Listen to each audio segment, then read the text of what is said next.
받을 하나님 말씀은 마태복음 9장 1절에서 7절 말씀까지 되겠습니다.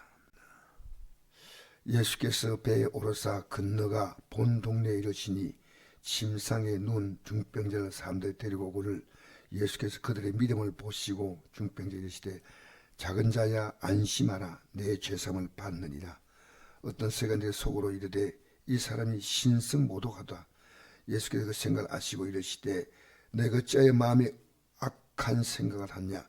내 재산 받다 하는 말과 일어나 걸어가라 하는 말 중에 어느 것이 쉽겠느냐. 그러나 인자가 세상에서 죄를 사는 권능이 있는 줄을 너희로 알게 하려 하노라 하시고 중병자에게 이르시되 일어나 내 침상을 가지고 집으로 가라 하시니 그가 일어나 집으로 돌아갈 무리가 보고 두려워하여 이런 권능을 사람에게 주신 하나님께 영광을 돌리라. 아멘. 우리 인생의 문제는 죄사함을 받음으로 해결된다는 이 놀라운 사실을 우리가 이 아침에 다시 한번 깨달아야 합니다. 우리 모든 문제는 죄와 관계가 있습니다. 그래서 오늘 침상에 누운 중병자를 사람들이 메고 왔는데 예수님께서 그들의 믿음을 보시고 중병자에게 말씀하셨습니다. 작은 자야 안심하라. 이 작은 자란 말은 굉장히 친근하게 부르는 그런 표현이라고 합니다. 작은 자. 작은 자 안심하라. 내 죄상을 받느리라. 그런데 또 중병자에게 말씀하신데 6절 보니까 일어나 내 침상을 가지고 집으로 가라 하시니 그가 침상을 가지고 집으로 돌아갔습니다. 교회에 오래 나와도요, 우리 인생의 모든 문제가 죄와 연결되어 있다는 이 사실을 진실로 받아들이는 사람들이 그게 참 많지 않다고 생각합니다. 왜? 그러니까 여전히 그 문제 가운데 살아가고 있는 겁니다. 예수님이 이 땅에 오신 이유가 딱 하나입니다. 우리 인생을 죄와 사망에서 건져내시는 위한 것이 예수님이 이 땅에 오신 목적이에요. 그래서 예수님이 이 땅에 와서 전파하는 첫 번째 메시지가 마태복음 4장 11절에 보니까 회개하라 천국이 가까이 왔다. 너의 죄를 회개하면 너가 지금 살아가는 그 삶을 참 천국같이 만드신다는 겁니다. 여러분 이 말씀을 가지고 우리 굉장히 고민해야 됩니다. 이 세상에서 우리가 갖고 있는 수많은 문제들이요 죄와 관계가 있다는 겁니다. 나의 문제, 내 가족의 문제, 내 이웃의 문제가요 죄입니다. 죄. 인간이 살아가는 이 적과 꿀이 흐르는 아름다운 삶을 가시와 은극기가 나게 만든 게 바로 아담의 죄입니다. 이걸 오늘 심각하게 생각하지 않습니다. 로마 4장 25절 예수는 우리 범죄한 것 때문에 십자가에 내어줌이 되고 우리를 어렵다게 하여 살아나셨다. 이 어렵다함을 받는 자가 이 땅에서 천국의 삶을 누리려고 살다가 영원한 천국의 영광으로 들어가게 되는 이 놀라운 하나님의 주신 복을 우리 인간이 그대로 받아들여야 돼요. 그래서 예수님은 이 중병자의 믿음을 보셨다. 예수께서 그들의 믿음을 보시고 라고 해요. 이 중병자가 병을 고치려고 왔다고도 생각할 수 있지만 저는 예수님이 하신 말씀을 중병자 기억하고 고침받지 못하고 이렇게 병상에 누워있다가 생을 마친다 생각하니까 너무 비참하고 어떤 소문을 통해서 들었을 겁니다.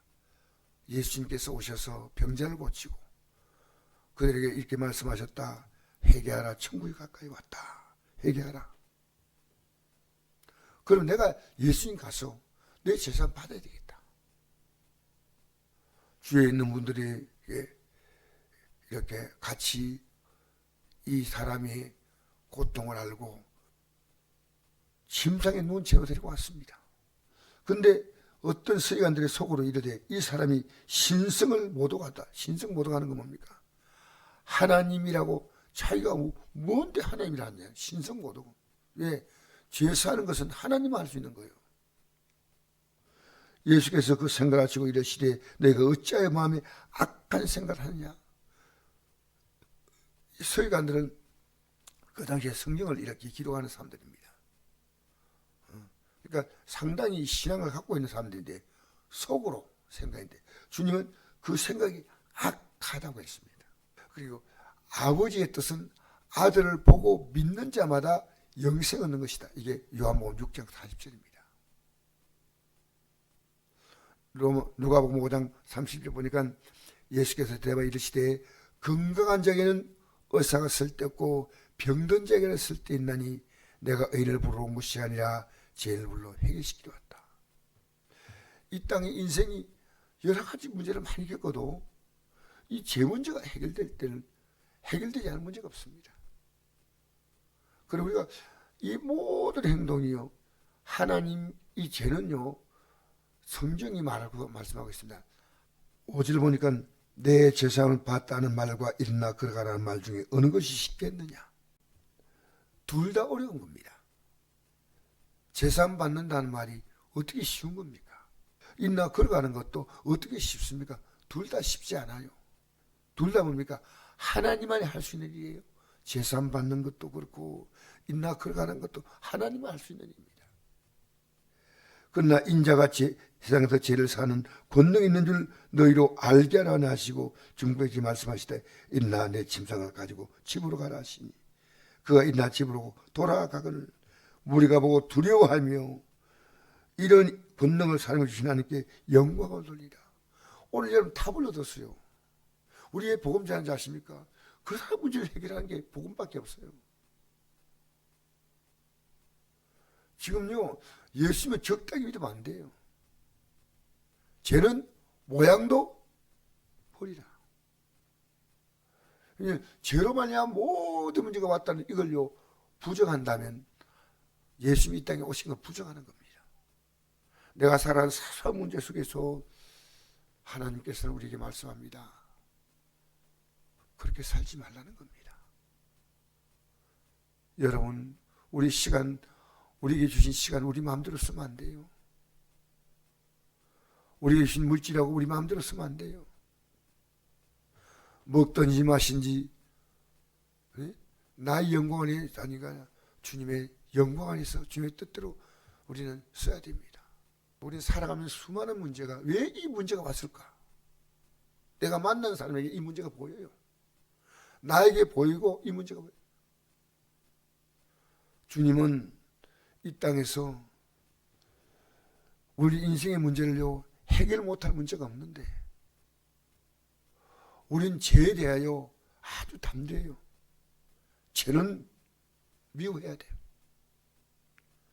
죄는 내가 몰아야 됩니다.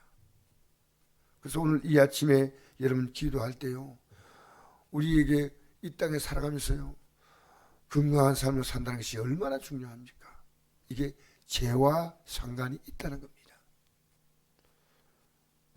내가 가족들이 어려움 당하는 이 문제들이 죄와 상관이 있다는 겁니다. 그것은 이렇게 예배에 나와가지고 말씀을 들으면 깨달는 거예요. 그래서 이 성전은 뭐 하는 집입니까? 기도하는 집이다. 이 말씀을 듣고 우리의 기도의 핵심이 뭐냐면요 회개입니다. 회개. 회개하면 안 풀릴 문제가 없습니다. 우리가 이 말씀을 깊이 생각하시고 예수님은 인생의 모든 문제를 십자가로 해결했습니다. 너가 회개하면 용서하마. 너가 회개하면 회복시키며 주마. 여러분 우리는 나이가 들면 기력이 떨어지지만 그러나 하나님 앞에서 살아가면요 우리의 인생은 나이가 드셔도 하나님이 여전히 주님 나라 갈 때까지 우리를 건강하게 붙들어 주셔요. 할렐루야. 할렐루야. 아무 문제 없어요. 이 아침에도 우리 회개하고 우리가 왜 복음 전하냐면요 이 땅에 인생들을 도와줄 수 있는 최고의 방법이 복음이에요. 기도로 해결되는 거예요. 물론 우리가 다른 돈도 주는 것도 필요하지만 그것은 아주 적은 부분이고, 그에게 복음을 주면요, 그가 이 모든 삶의 엄청난 고통에서 벗어날 수 있는 것이 바로 복음이에요. 할렐루야. 이 아침 우리가 복음으로 자유함을 얻고 회복받고 치료받고 출발하는 하루가 되기를 축복합니다.